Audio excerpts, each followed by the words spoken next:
Hey guys, welcome to a new video. I'm Stephanie West. I'm an LPC here in the state of Michigan. Today I want to talk to you about thoughts and the importance of taking our thoughts captive, but also kind of practically what that looks like and equip you with some understanding of what we can do if our thoughts start to go in a particular direction that's unhelpful or unhealthful. And so I want to set the stage with just how many thoughts we think. Now, I'm certain that I've referenced it on the podcast. That's Healing Through Pain, if you ever want to follow me there. But I think I've referenced it in prior YouTube videos as well. Research shows that we think between like 35,000 and 50,000 thoughts a day. So for us to find each thought to be important or significant, we have a lot of potential to determine just how important something is to us. And here's where I want to set the stage. We cannot stop a bird from flying over our head, but we can stop it from building a nest on our head.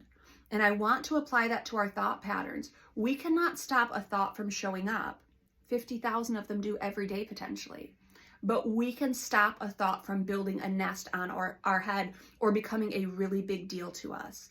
And I don't think people realize just how much responsibility, but opportunities we have with our thoughts. So when I usually do an intake with a client, within a few sessions, we usually do an activity called thought stopping, where I'll hold up 3 different colored pieces of paper and we will switch from neutral to positive to negative to positive to neutral to positive to neutral to positive to negative thoughts. And we will kind of demonstrate to them the mental gymnastics that their brain can do.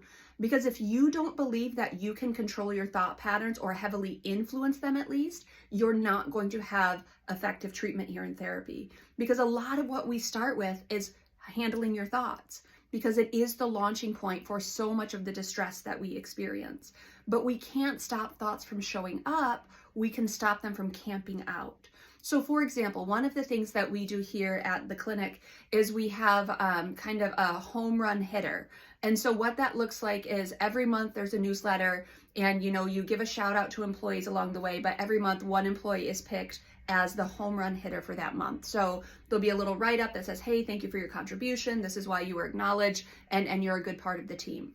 Now, I can't help that if I open up the newsletter and I read it and my name's not there, I can't help thinking like, oh, that wasn't me.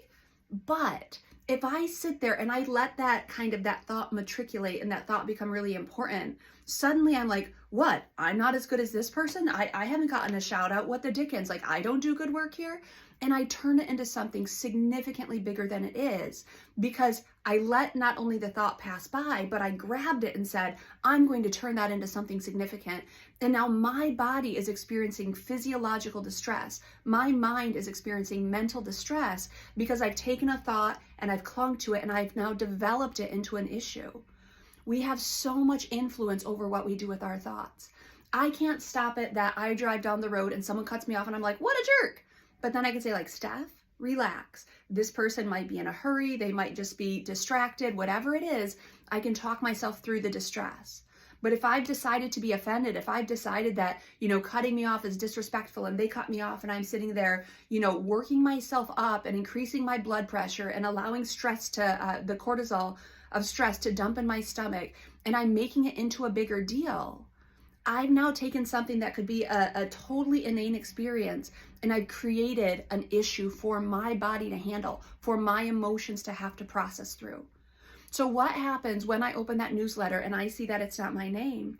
I literally say like, oh, good for them. They do good work here. And I move it right along. And I don't question that I do good work. I know I do good work. I'm confident in what I contribute. And so I don't use that as a tool for comparison. And I don't take that thought and turn it into something where now I'm kind of going to my boss and I'm like, well, what are you saying, man? I've not been recommended here. You don't think I do good work? And I create a situation that's just not a situation. 50,000 thoughts a day, friends. Even on the lower end, 35,000 thoughts a day. They're not all valuable. They're not all important. And we definitely shouldn't decide which ones are potentially offenses against us and turn them into big scenarios. We have so much influence over the thoughts that we think. You can't stop them from showing up, but you can stop them from building a nest on your head. And I want you to consider, what does that look like in your story?